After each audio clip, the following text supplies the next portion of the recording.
সব খবরই খবর নয়। এই চ্যানেলে আজকে আরেকটি নতুন বিষয় নিয়ে আপনাদের সামনে উপস্থিত হয়েছি। ভিডিওটি ভালো লাগলে সাবস্ক্রাইব ও লাইক করবেন, আর ভুল হলে কমেন্টসে অবশ্যই জানাবেন। আজ বলবো স্বামীজি ও গুরু ভাইরা কেন শ্রী মায়ের পাদস্পর্শ করে প্রণাম করতেন না। মায়ের মহিমা কেউ যদি ঠিক ঠিক বুঝে থাকেন, তিনি সেই একজনই শ্রী রামকৃষ্ণদেব। মাকে যারা দেখেছেন বা মায়ের যারা সংস্পর্শে এসেছেন, তাদের মধ্যে সমপর্যায়ের মানুষ ছিল তিনিই একমাত্র। তাই মায়ের প্রতি তার ব্যবহার শুধু ভালোবাসাই নয়, গভীর শ্রদ্ধা ও সম্ভ্রম প্রকাশ পেত।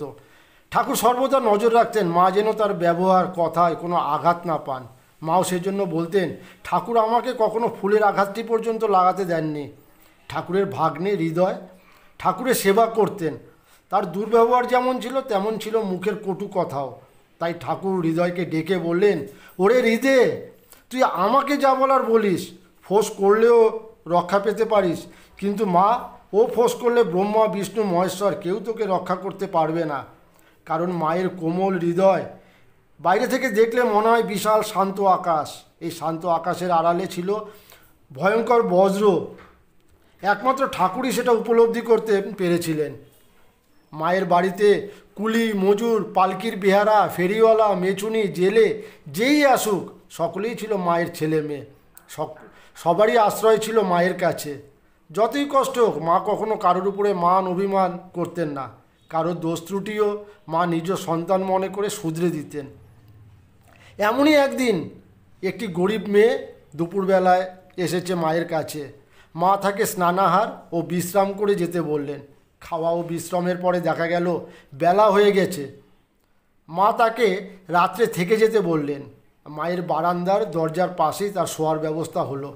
মেয়েটির বয়স হয়েছিল, আর সে ছিল ম্যালেরিয়ার রুগী। অনেক দূর থেকে হেঁটে এসেছে, পথশ্রমে একেবারে ক্লান্ত। রাতে সে অগড়ে ঘুমে বিছানা নোংরা করে ফেলল। মা অন্য দিনের মতো ভোর রাত্রে উঠে দেখলেন এই অবস্থা। কি উপায়? অন্যেরা উঠে টের পেলেই মায়ের দুঃখিনী মেয়ের লাঞ্ছনা গঞ্জনা শেষ থাকবে না। মায়ের চিত্ত ব্যাকুল হলো। মেয়েটি তখনও ঘুমে আচ্ছন্ন। মা ধীরে ধীরে তাকে জাগালেন, মিষ্টি কথায় আশ্বস্ত করলেন। চুপি চুপি জল খাবারের জন্য মুড়ি গুড় আঁচলে বেঁধে দিয়ে বললেন, মা, তুমি সকাল সকাল বেরিয়ে গেলে রোদে কষ্ট হবে না। সেও সন্তুষ্ট হয়ে প্রণাম করে বিদায় নিল। মা নিজের হাতে সব পরিষ্কার করলেন, গোবর মাটি দিয়ে বারান্দা লেপলেন, চাটাইখানা ভালো করে ধুয়ে পুকুরের পাড়ে মেলে দিলেন। কেউ কিচ্ছু টের পেল না। মায়ের এই করুণা সকল শ্রেণীর মানুষের কাছে সমান। তার কাছে সৎ অসৎ এর কোনো ভেদাভেদ নেই।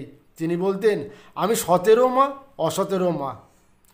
তাই রামকৃষ্ণ সংঘের গুরু ভাইদের নিয়ম ছিল, কেউ মাকে চরণ স্পর্শ করে প্রণাম করবেন না। কারণ তার করুণা এতই, কোমল প্রকৃতির স্বভাব, যে কেউ তার পা ছুঁয়ে প্রণাম করলে তিনি তার সর্বগ্রাসী করুণা ও সীমাহীন ভালোবাসা এবং সমবেদনা দ্বারা তাৎক্ষণিক অপরের যাবতীয় দুঃখ কষ্ট নিজের মধ্যে আকর্ষণ করে নিতেন।